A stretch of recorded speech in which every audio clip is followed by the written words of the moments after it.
All right, here we are. Hello, everybody. Sending out, as always, a bunch of peace and love, and huh, especially on today. It's Valentine's Day, the day of love, right? That's how my late grandfather, John A. Hall, used to say it. He'd say love, and he'd draw it out. Rest in peace, Grandpa. So today is Valentine's Day 2022. And we were going to go live yesterday. You know, we always go live at 1 p.m.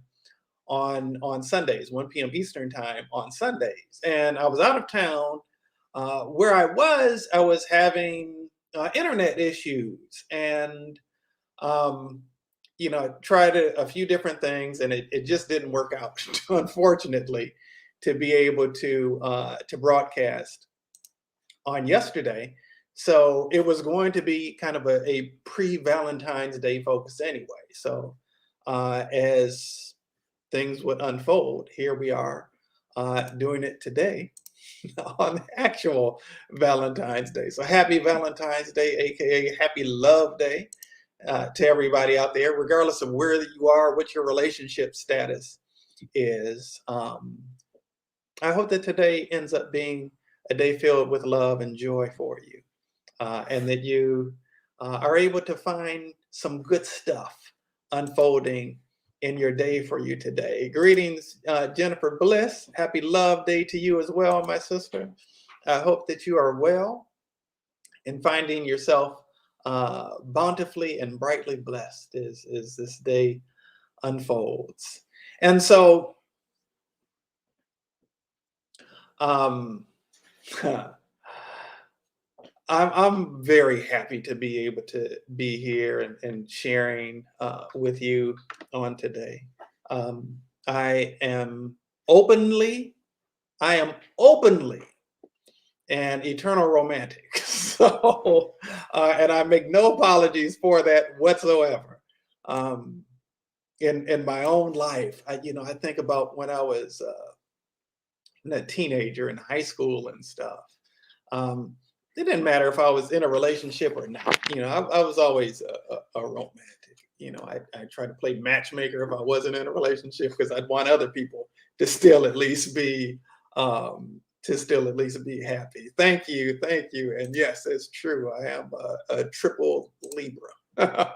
um, no mistake that I happen to be this romantic that I am. But at any rate, um, I remember I would sit on the floor and I would play all these love ballads and stuff. Um, so I was a teenager in the '80s and stuff, and so ballads were still big in the '80s, and I'd play a lot of love ballads from the '70s and '80s, just laying on my floor, just enjoying it, just sucking it up and enjoying it. Um, and interestingly enough, one of my most favorable, um, memorable in a positive way. Hey, Melanie Ivy, happy Valentine's Day to you as well. As we're celebrating this day of love today. Now, in reality, every day uh, is, and I believe should be, a love day. I try not to shoot on people. But in my world, every day is a love day. And it's just to me, Valentine's Day is just an excuse to focus on love. Yesterday was Super Bowl Sunday. I drove down and watched the Super Bowl with my brother. In reality, I wasn't necessarily that pressed about the Super Bowl itself. It was just an excuse to hang out with my brother. And similarly, to me, on some level, Valentine's Day is just an excuse to celebrate love. And I believe it can and should be celebrated every day. But I think there's also something special about the special acknowledgement and celebration of love as it relates to Valentine's Day. And so I honor that, and I'll tell you. I was starting to say earlier, and I'll say it now, that one of, if not and I'm not going to include this year yet. Favorite Valentine's days ever was uh, I was not in a relationship. It was Valentine's Day 2012, 10 years ago today. 10 years ago today. How about that? Um, and I wasn't in a relationship, but it was a joyous, joyous, joyous Valentine's Day to me, a day that was filled with love. And, for some people, Valentine's Day is a joyous occasion. For some people who may not be in a relationship, it may be a painful experience, right? Some people, throw I hate Valentine's Day parties. I will never be the brother throwing I hate Valentine's Day parties. Well, usually that's more women that would do that than men anyway. But, I use that as an opportunity to pour love into people's lives and kind of let them be romanced by God a little bit. Greetings, Rhonda Jackson. Much love to you as well. And to me, that was a very memorable experience. The reality is, this is the real deal. And I'm going to share, something that's scriptural, both from the New Testament and from the Old Testament. Though the New Testament says in 1 John 4:16, I believe it is, that God is love. That God is love, and they that dwell in love dwell in God, and God dwells in them. Right? The God is love, and they that dwell in love dwell in God. In the Old Testament, in the first chapter of the Bible. Hey, Brasandra, happy Valentine, happy V-Day. I like that little play on words. In the Old Testament, in the book of Genesis, first chapter of the Bible, and like the 26th and 27th verses, it's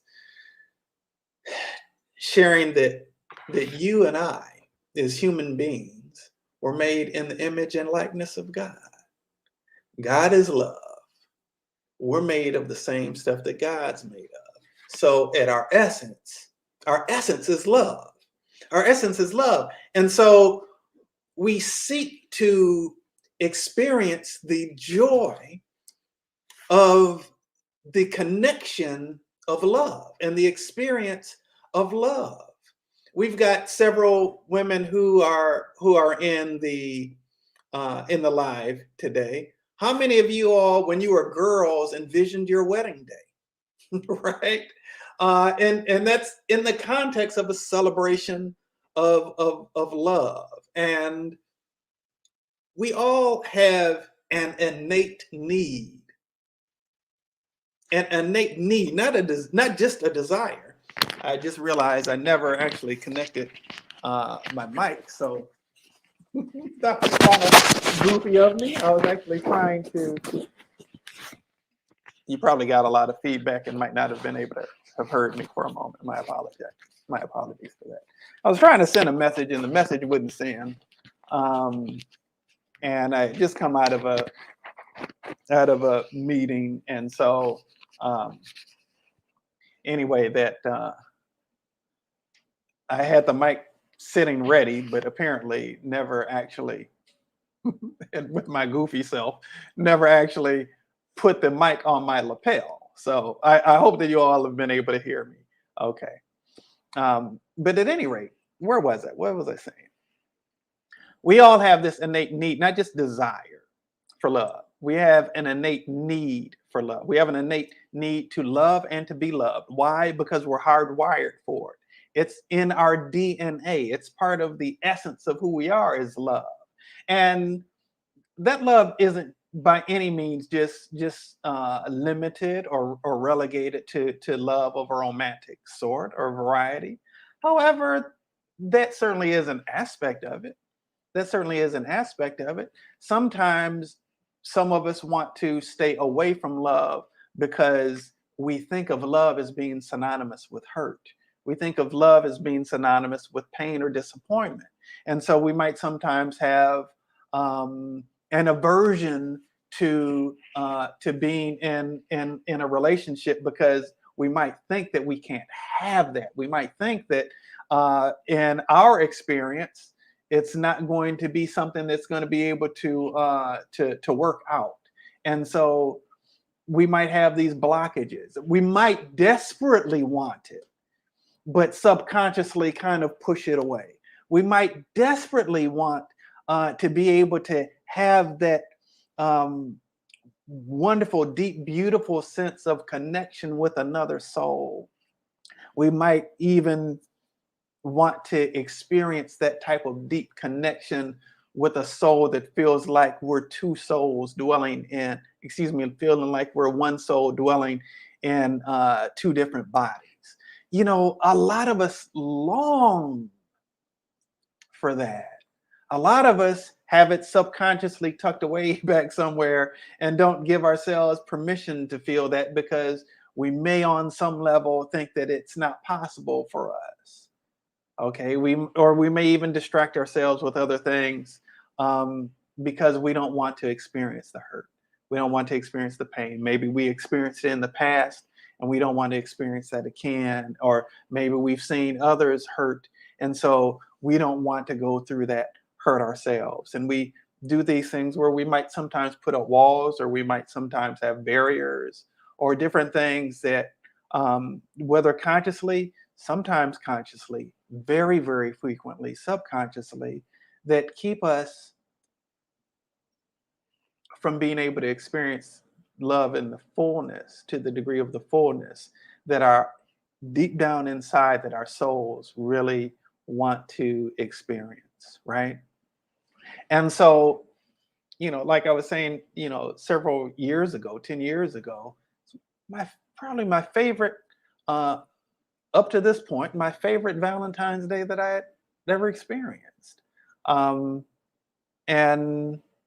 it was just an opportunity to, you know, we had, you know, kind of the setting set up nicely, and, you know, appropriate music playing, and everyone received a flower and some chocolates, and I think maybe a balloon or something. Um, and shared a presentation, and the presentation, you know, was really dealing kind of with the program that was setting up for people to be able to find their divine right mate, if you will. And several people went through the program and really enjoyed and valued that program. But what I'm wanting to get on today is, while we all want love, we want to experience love, we want to be able to show up for love, and we want love to be able to show up for us. The reality is, and see, I'm going to admit, the stuff can be scary. It can be scary to bear your heart wide open to another soul, not knowing how that soul is going to handle it. We don't know how another person is going to respond. We don't know if our love will be unrequited or if it will be returned. We don't know. There's no guarantees.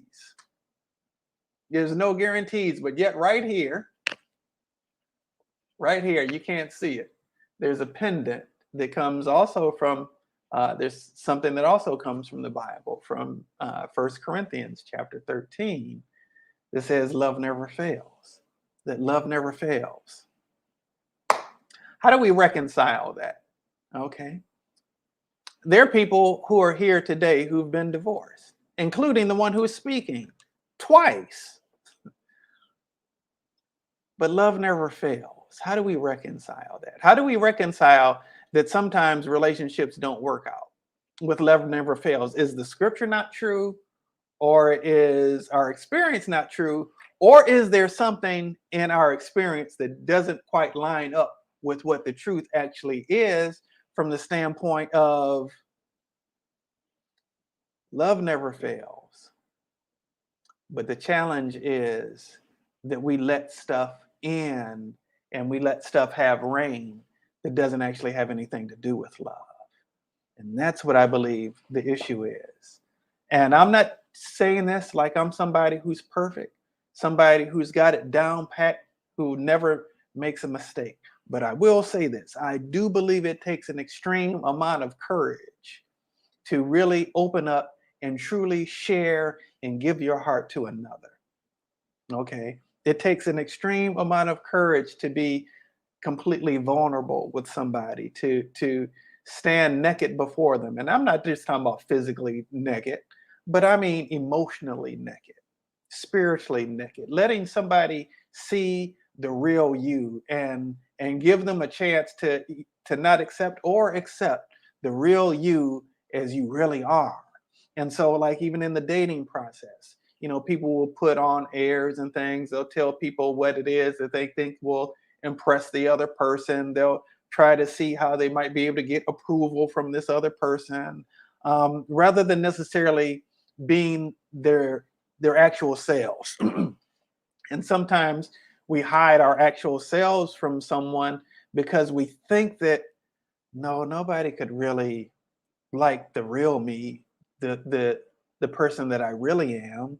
Nobody can really appreciate me for who I am, with all of my quirks and all of my little idiosyncrasies and all of the different shortcomings that I have. The reality is that none of us is perfect. We're all figuring this thing out called life as we go. All right. And in the process, we all have some things that we've encountered along the way where we've misstepped, where we've made some mistakes. We all have some areas in our lives where we've accumulated some luggage, if you will, where there's been some pain, some things that have happened that didn't feel good. And we all kind of need to unpack that, right? We all need to be able to experience some healing, and become free of some of those things that happened to us in our past. And some of us learn to cope with those things in different ways. Some of them are healthy, some of them maybe not quite so healthy. And really, love isn't about finding somebody who doesn't have any baggage, because you get the blessing of that when you have a baby. After that, once a person has lived for a little while, they're going to accumulate some degree of baggage. They're going to accumulate some degree of stuff in their history, in their past, where things didn't necessarily work out the way that they would have liked for them to, and they brought some difficulties their way, or some challenges their way. That's part of the human experience. It's part of what unfolds as a process, in the process of being a human being living on planet Earth, right? The key is, though, to be able to find someone who can help you unpack and not judge the stuff that's there, and that you can do the same for. The problem isn't you opening your heart completely to another person. The problem is only one person opening their heart completely up. And then what happens then? Then that's where the fear comes in. This person opens up, this person doesn't. This person feels vulnerable and scared because this person isn't valuing where they are. And so then this person closes up.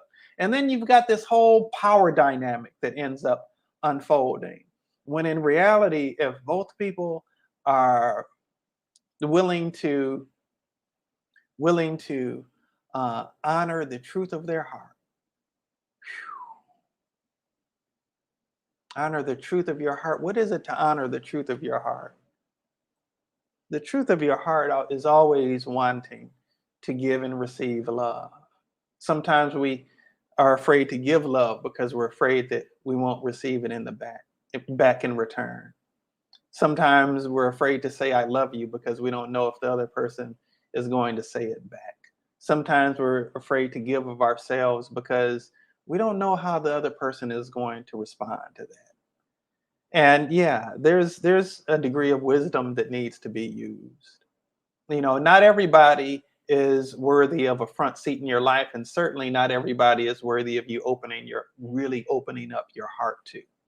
But the key is to be able to really, first and foremost, be able to open your heart up to yourself. right?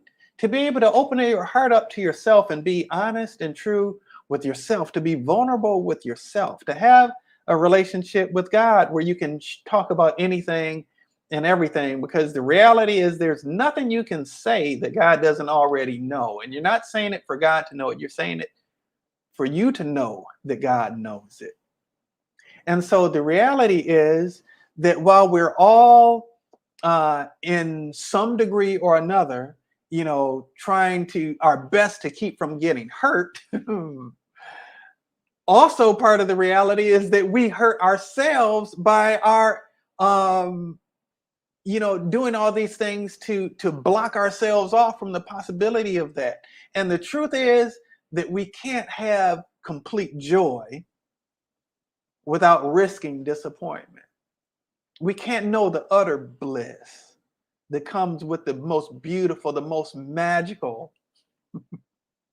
the most profound love without allowing ourselves to be vulnerable.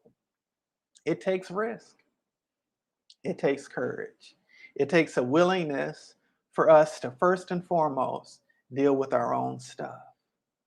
Because the reality is that there might be things that we might want in a partner, but all we're going to get is the things that we feel worthy of in a partner. We might have this list of things that we want in a partner, but all we're going to get is the things that we feel worthy of in a partner. And quite frankly, a lot of the things even that we come up with in the list isn't really our true list. It's maybe a lot of the surface stuff. And sometimes we want things based on the direction that we've gone in the past, the same past that didn't work out for us, right? And so sometimes we go in a certain direction because that's familiar. We go in a direction that feels familiar to us because that's a little less scary. We tend to go with what's familiar in a lot of areas. And sometimes somebody may be very different. The person that you need may be very different than the person that you've traditionally thought that you wanted. Okay. And so the reality is, hey, Reverend Shahira, much love to you too. And so, yes, you only meet you. we come in contact with what's going on with us and other people. And so, as every time, there's stuff that I'm sharing in terms of the talking, but there's the healing that's important too. And we're always focusing on how we can allow healing to come up. And the reality is, just like in terms of our physical health, there are certain blockages from things that we've experienced in the past, things that we've not yet resolved, that end up manifesting in certain states of health or certain states of poor health in some cases. Similarly, in terms of our relationships, in terms of our experience of love, those things are frequently the product of those things that are inside of us that we've not yet dealt with, that we've not yet resolved. And the reality of the matter is that what God wants for you is a love that rocks your world. What God wants for you is a love that rocks your world. And how do you get that? How do you get a love that rocks your world? Well, one thing is that our world doesn't get rocked without there being a deep level of intimacy. And intimacy is not just something that's limited to the physical. Not by any means. It's not something that's just limited to the physical. It can start with that vulnerability. That, first of all, like I was saying earlier, being vulnerable with yourself, being true with yourself, being honest with yourself. I got myself into some situations that were not good for me because of areas where I wasn't honest with myself. Okay. There were things that I let slide because of areas where I was not honest with myself.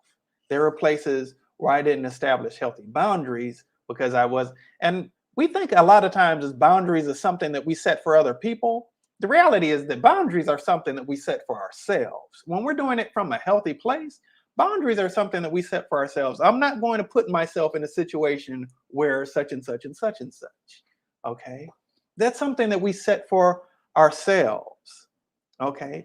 And so being honest with ourselves, being vulnerable with ourselves, being able to stand naked before the mirror of truth and be unashamed, being able to accept ourselves as we actually are, not just as we want to be, but as we actually are. Okay. And I definitely recommend standing naked in front of a physical mirror, looking at yourself for all of the places that gravity has shown up and everything is fallen and wrinkled and where places are wiggly. Um, and the dimples and places that you used to not have them and all of those things, and embrace your body for exactly what it is and where it is now. Independent of what it was however many years ago, but where it is right now. Exactly as it is. Exactly as it is. Look at yourself emotionally before the mirror. Emotionally, exactly as you are. Not how you want to be, but how you actually are. How you actually are. And embrace that person. Love that person. A lot of times we want somebody else to love us, and we're looking for that love on the outside, and we've failed to give it to us ourselves. We need to give ourselves that love. And sometimes we think of loving on ourselves as a trip to the spa or a trip to the mall, and something that we pay for ourselves. And yeah, that can be a part of it. But loving ourselves also has a lot to do with the dialogue that we have with ourselves, the self-talk that we engage in. You know, I know that all of us have conversations with ourselves where there's a critical voice that's speaking. Okay.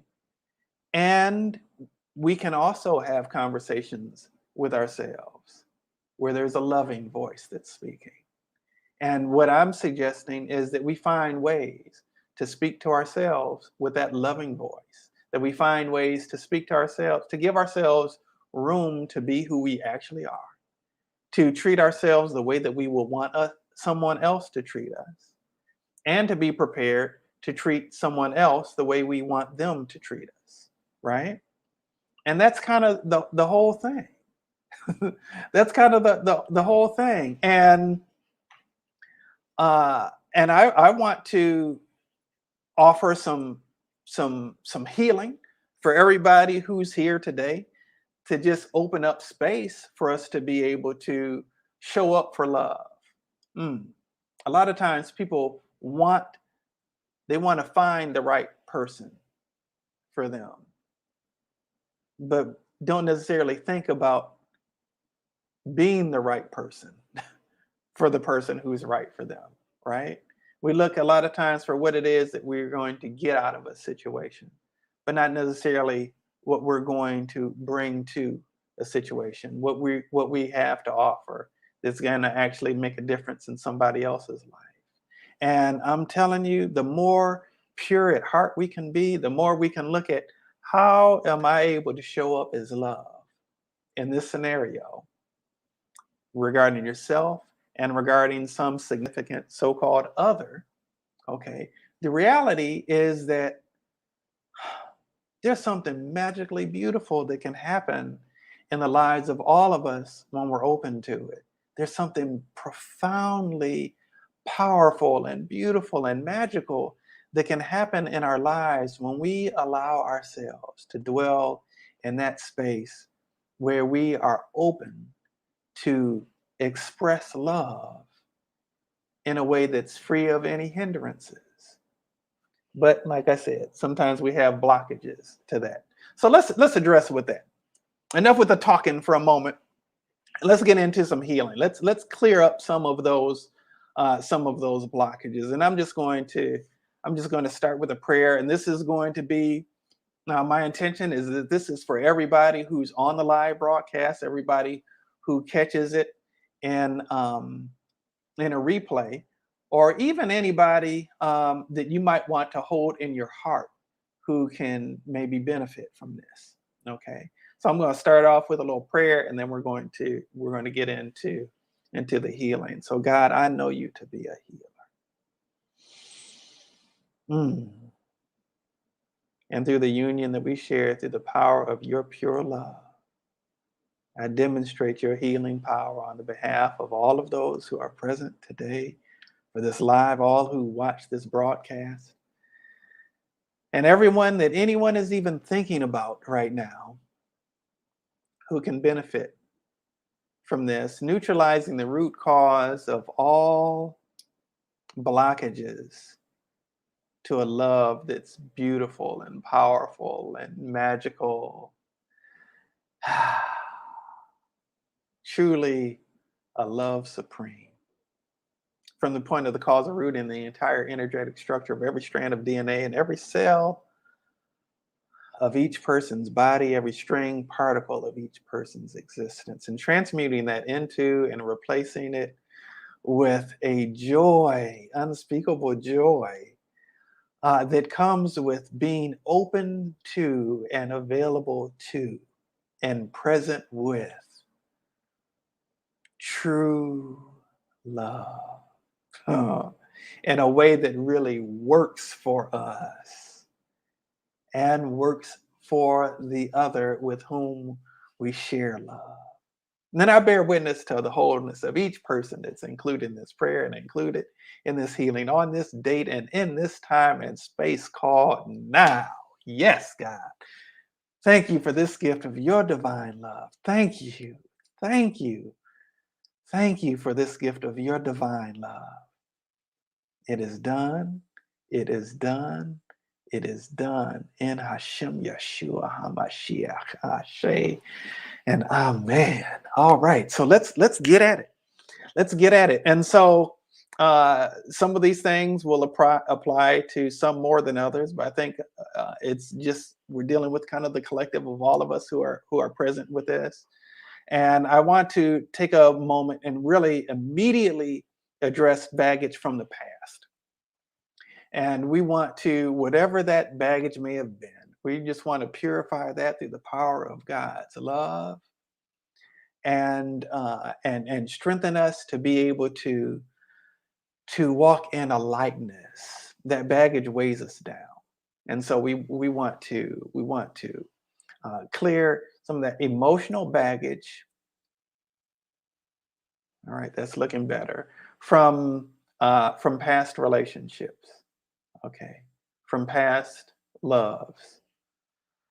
And not only ours, but from the lives of those who are in our family lineage. Okay, we have the memories stored within our body of our ancestors before us, and so we want to offer some healing where that's concerned too. And so let's look at generations going back, again, like 18 generations back, and we want to bring some resolve there. Yeah, yeah. All right. Okay, that's looking much better. Yeah, that's looking much better. And let's even go generations forward, getting 9 generations forward. So we want to clear that out too. And so we're purifying that through the power of God's love. And thank you, God, for that. Yes, yes. And in terms of baggage, that baggage could come as emotional. The baggage could also come in terms of physical baggage. Okay. Um, from things that we've actually taken into our bodies. Okay. Let your mind go wherever it needs to go where that's concerned. But we're setting the intention that we're addressing that, and that's cleared through the lymphatic system and passes physically outside of the body as well as energetically out of the body. Okay. All righty. Okay. And something that's coming up right now is stone walls. Sometimes we put a little stone wall around our heart. Sometimes not a little one, sometimes a real big one around our hearts to try to keep us from having the pain that we've experienced in the past. And we do that in an attempt to protect ourselves. But in reality, we're walling ourselves in and walling ourselves away from the love that's actually available to us, which is first and foremost the love of God. And so um, we want to address the wall, but we want to address the wall in the context of protection. So we still want to feel safe, we still want to feel secure, but let's go about it in a healthier way. So rather than just having the stone wall guarding our hearts, it's Valentine's Day. Why not let why not let your heart be guarded by cherubs, by cherubim and seraphim? Okay, angelic forces that are sent on assignment from God to protect you. They can protect you much better than the stone walls that you've erected on your own. They're going to keep the bad stuff out and let the love pass through. Okay. All right. And so we want our hearts to be surrounded not by a wall but by a filter that doesn't let the bad stuff come in, but that lets the good stuff come in. Okay. And that lets the good stuff come out and flow out of us. Okay. And um, so let's for all of us strengthen that sense of security, and more significantly, security that can come and that does come in a healthy way, in a truly healthy, life affirming way, and where we're able to feel safe and secure and divinely protected by God, and to be able to rest and relax in that. Okay, yeah, to be able to rest and relax in that. So that's bringing up an issue because it seems like there's a little bit of difficulty uh, in terms of the collective, in terms of us being able to dwell in that state of resting and relaxing, where we have to feel like we're on guard. Okay. And so I want to speak to a particular part of the brain. I want to speak to the amygdala and the limbic system. I want to address the amygdala and the limbic system. In the limbic system, we carry these emotional memories of things that we experienced in our past. And those things stick with us very strongly. And the limbic system, excuse me, and the amygdala is part of the brain that releases fear hormones. Okay, that puts us in that kind of fight or flight state. Okay, and so we want to balance all that out, and we want the amygdala to still function. It's a very primal part of our brain. It's in the reptile part of our brain, one of the most ancient parts of our brain. And there are certain primal things that we need to be in touch with. But right now, we're not in a state of like running from a lion or a bear.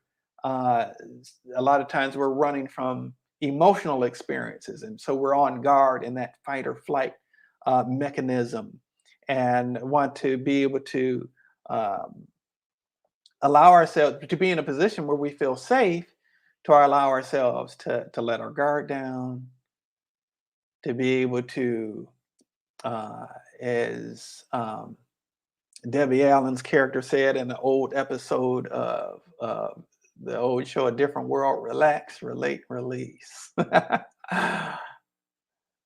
So we want to be able to dwell in a state of being able to relax emotionally in the context of love, where we're able to relate, where we're able to release the things that are blocking us from being able to dwell in that state, and where we're able to relate to another um, in the context of true, authentic, uh, and true authenticity and genuine love. All right. Okay. All right. Yeah, that's looking better. That's looking better. Jamie Sturgis, how are you doing on today? I hope that you're well. Happy Valentine's Day to you, or happy Love Day to you. Okay. Um, and so let's look at what other some other blockages that might be standing in our way from us being able to experience the love that we like to. Okay. So let me look specifically for a moment at let me look specifically for a moment at fears of the past projected into the future. Okay. And we want to resolve that. Okay. And actually, let me look at fear of disappointment, fear of being hurt, uh, fear of love not being reciprocated, fear of heartbreak. Oh, okay, that's coming up as an issue. So we want to resolve that. Um, and we want to kind of attune our awareness to and attune our consciousness to be lined up with God's protection, with God's divine protection. And sometimes there are things that God won't allow to happen as a way of protecting us. There's some things that we kind of move outside of God's perfect will for us, and we move away from the covering and end up getting ourselves into some trouble. So let's strengthen our alignment with God's perfect will for ourselves, for our lives, as it relates to love. Okay, and openness to the person that God has for us.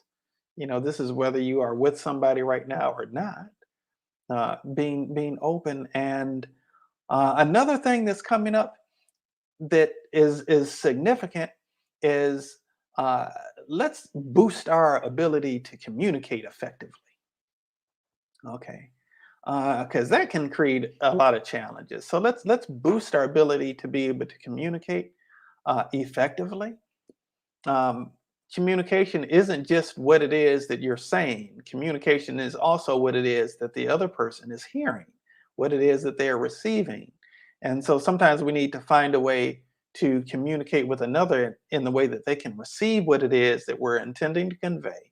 And we need to sometimes find that way of listening to a person's heart, hearing what it is that their heart is actually saying, even if their words aren't quite able to get it across as effectively as they might like. Okay. And also another issue that can come up a lot of time is projection. So we want to address this whole issue of projecting. That's coming up as big. So we want to purify that through the power of God's pure love. We want to purify that through the power of God's pure love. Okay. All right. And in that context, um, yeah. All right. Yeah, I see. Yeah, Jennifer, I see that you say that's been coming up for you. We want to, we want to deal with that projection in terms of really looking at our own stuff, because a lot of times we have stuff going on in ourselves that we put on somebody else, and we could have a whole story created around somebody else, why a person said something, why a person did something, why a person didn't say or didn't do something. And it really, a lot of times, doesn't even have anything to do with that person. It's our stuff that we're putting on them. And so let's deal again with that mirror and being able to stand naked before the mirror of truth ourselves, and really look at ourselves, and allow the inner work that needs to take place within us to happen. Okay, being open to letting God do what needs to be done in us, and being willing to intentionally put forth whatever effort is necessary on our parts to do the work to deal with kind of our own stuff, right? Okay.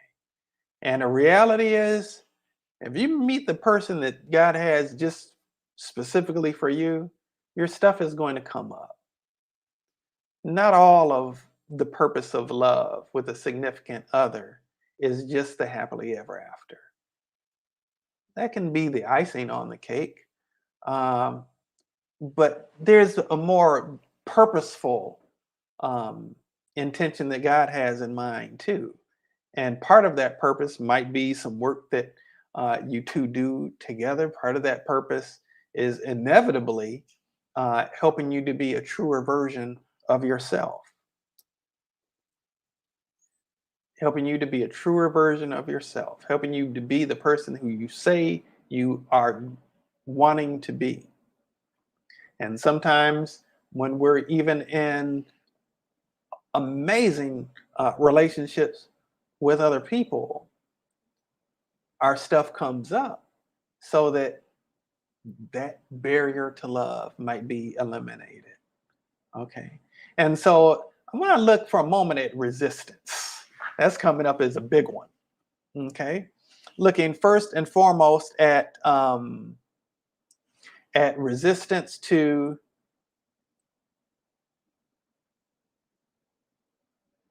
okay, looking first and foremost at resistance to um,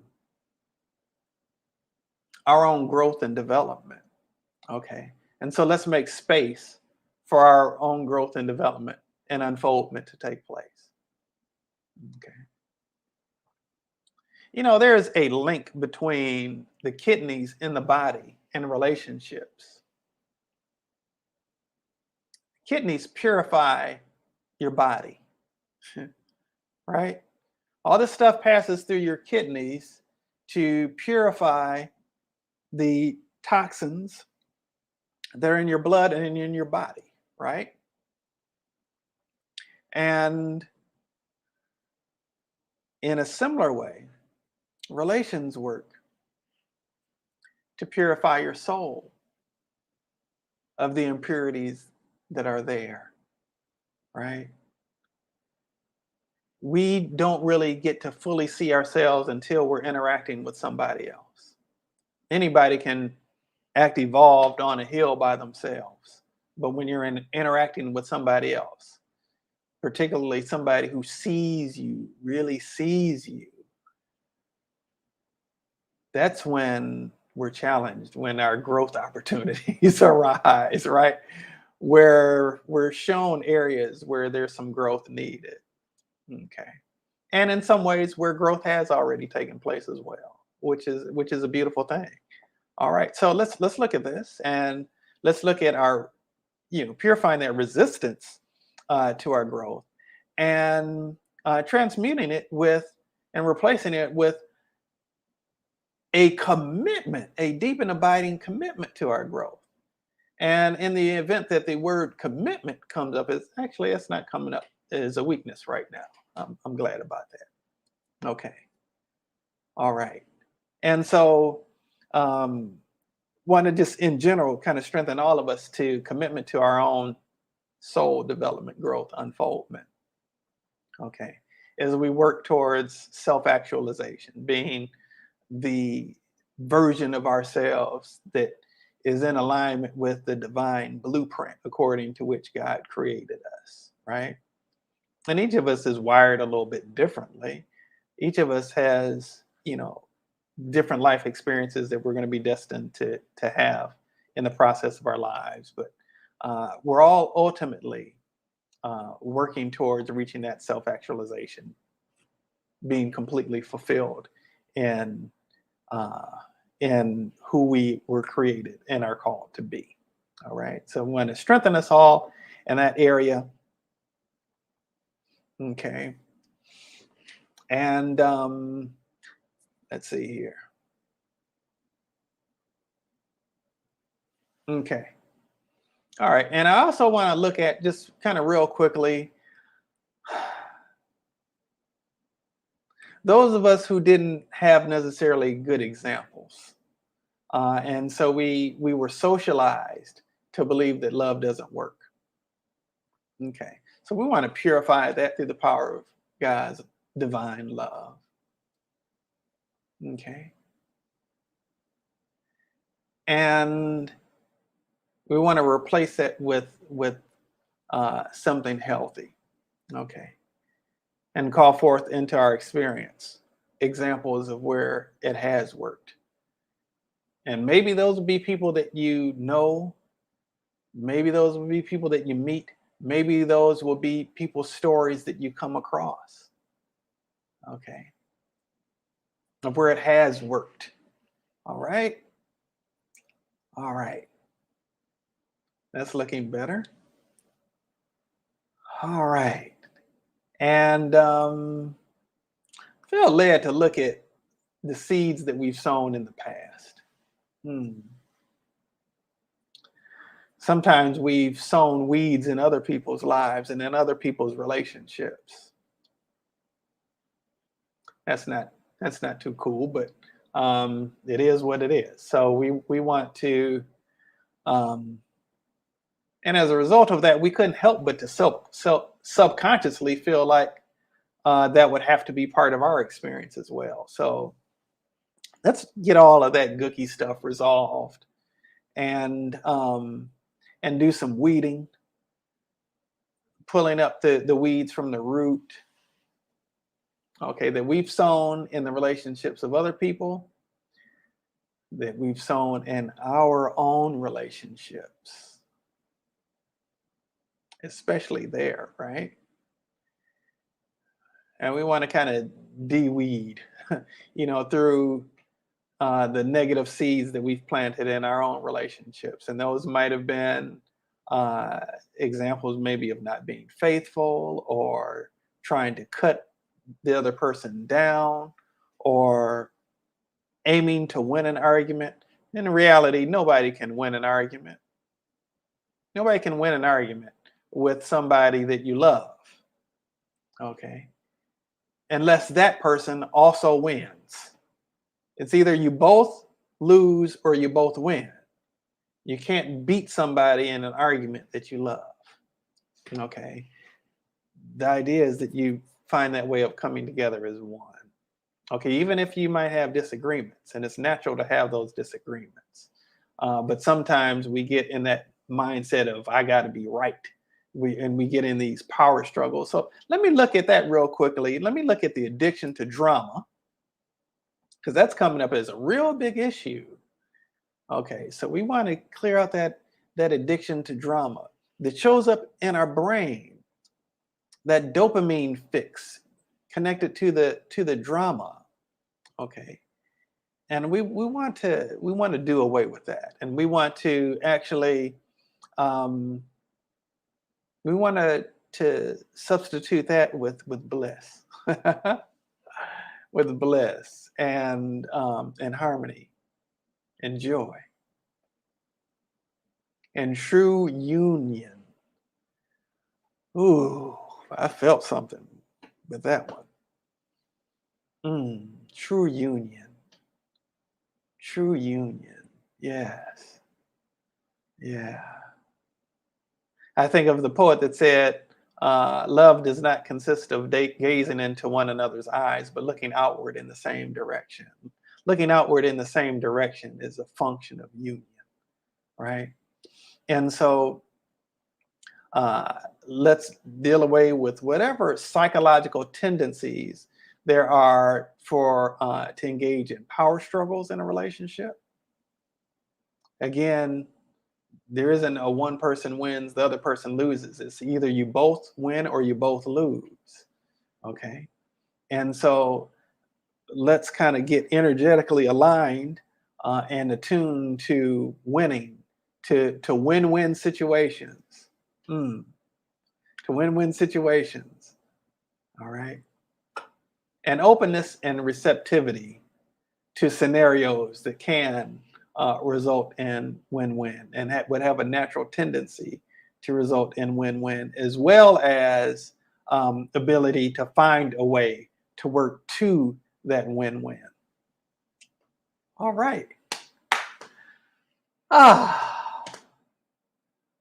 just feeling the love, folks. I'm just feeling the love. I'm telling you. Oh man. I think of the song. There's a song. Where was the love? Where was the love you said you'd give to me? said would be mine, all mine, and all that. There are a lot of love songs, and some of them are happy songs, and some of them are sad songs. And in my own life, I've definitely had some hurt and some disappointment. But you know what?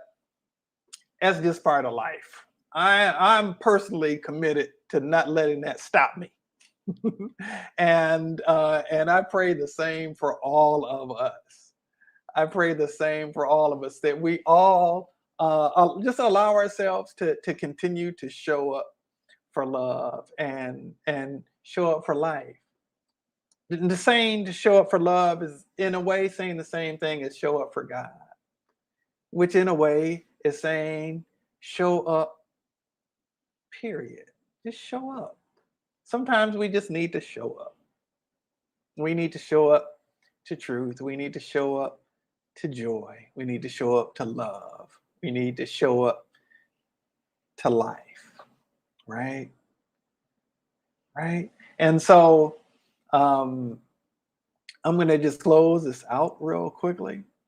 And God, I thank you so much for the healing that's taken place on today. Thank you, God, for realigning our hearts to be more clearly and more purely attuned to love that actually works for us and that works for another in win-win situations where there can be genuine, authentic, harmonious, joyful, passionate, powerful, magical union. And I bear witness to our wholeness, oh God, on this date and in this time and space called now. Thank you, God. Thank you that it is done. It is done. It is done. All right, beloveds. It has been my pleasure to be with you today. I know it's a little different doing this on a Monday, which is for many people the middle of your work day. But I've certainly enjoyed being with you today. Again, I wish everybody a happy Valentine's Day or a happy love day. And I hope that you all, regardless of what your relationship status is, that you're able to experience an abundance of love today. Because the reality is, whether you're with somebody or not, you are big time loved. You are loved big time, big time, big time. And I just pray that that you allow yourself to be showered in that good love. And I, as always, send you all out into your day with peace and love. And we'll look forward to seeing you soon.